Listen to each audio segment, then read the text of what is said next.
Cleanup crews hit the streets on Monday trying to scrub away the messages scrawled across America's capital city by protesters demonstrating against police brutality. A day earlier, crowds clashed with police who deployed tear gas in the streets of Washington, D.C. within sight of the White House. The debris and shattered glass strewing the sidewalks here show the extent of public outrage nationwide, after video showed a white Minnesota cop pressing his knee into the back of George Floyd, an African-American, during an arrest. Floyd died.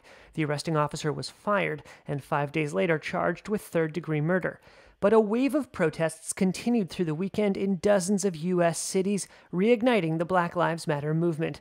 Dozens of cities across the U.S. faced curfews at a level not seen since the riots following the 1968 assassination of civil rights activist Martin Luther King Jr.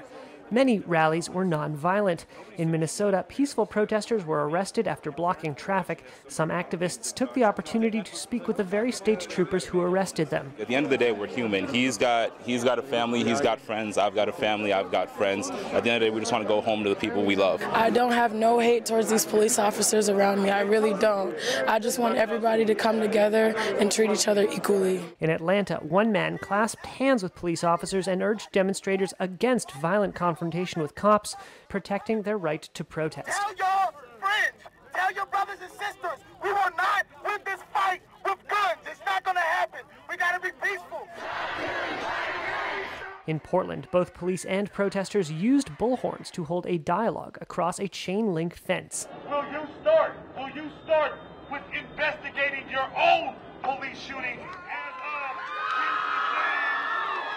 I can tell you that the Police Bureau's command staff is listening to what's being stated out here.